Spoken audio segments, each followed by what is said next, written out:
Imagine you're a business owner relying on a dozen different software programs. Each one is expensive, overly complicated, and worst of all, none of them are connected. It can be incredibly stressful, right? Now, picture Odoo. CRM, accounting, inventory, manufacturing, marketing, HR, and more. Odoo brings all the tools your business needs into one simple platform, and all seamlessly connected. Everything works together, giving you the peace of mind that your business is running smoothly from every angle. Odoo's open-source applications are user-friendly and designed to scale with your business, saving you time and money.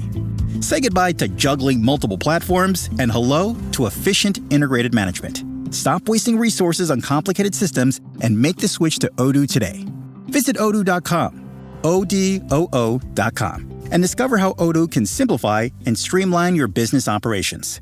Odoo, modern management made simple.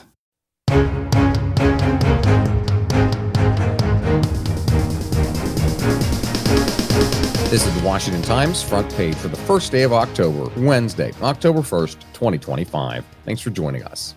I'm George Curbo. A government shutdown is here, and the partisan messaging wars over who is to blame are in full swing, with no sign of compromise.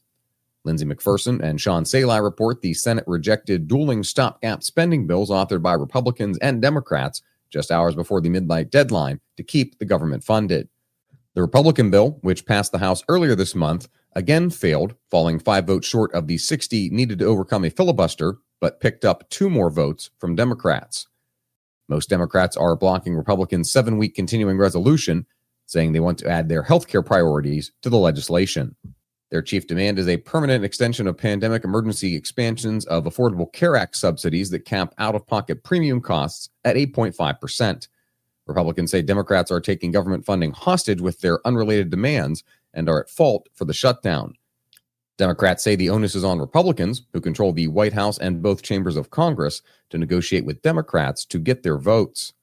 The shutdown and federal layoffs are straining the Washington, D.C. area, forcing droves of workers and private contractors out of their jobs this week.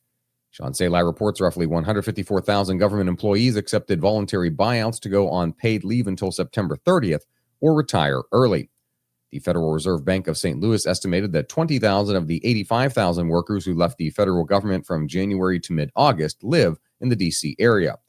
The layoffs have also driven an uptick in homes for sale, especially in suburban Maryland and northern Virginia. Defense Secretary Pete Hegseth has unveiled a series of new military standards and rules, specifically saying all service members, including the highest-ranking officers, will be required to meet weight requirements and pass physical fitness tests twice a year.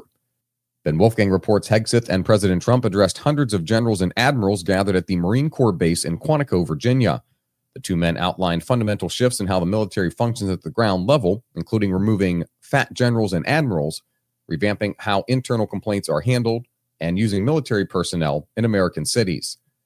Hegseth spoke of the need for a broad culture shift across the military, which critics, including powerful Democrats on Capitol Hill, immediately decried as exceedingly dangerous. The Department of Homeland Security says the Transportation Security Administration and federal air marshals retaliated against adversaries of President Biden by sticking them on secret scrutiny lists and tracking their air travels.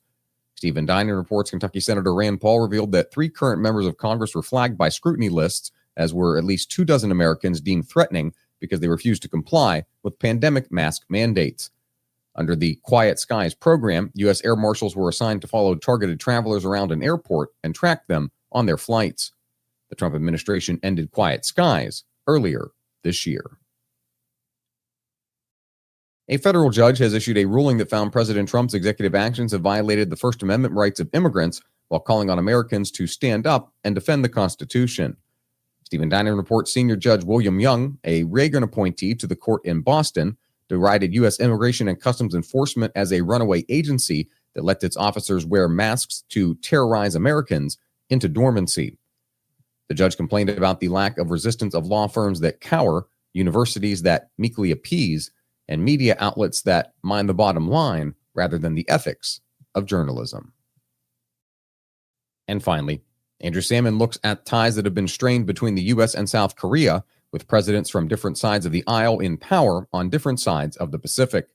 A June change of administration in South Korea unleashed a judicial sweep that netted people and organizations allegedly supportive of or connected to disgraced former President Yoon Suk-yeol. In Washington, the crackdown on conservatives in South Korea is fueling heated criticism of new President Lee Jae-myung's administration. Find all today's front page stories at WashingtonTimes.com/front page or on the Washington Times app, and find us wherever you get your podcasts. You can also find us on social media at Wash Times for breaking news, sports, commentary, and more. For the Washington Times, I'm George Gerbo.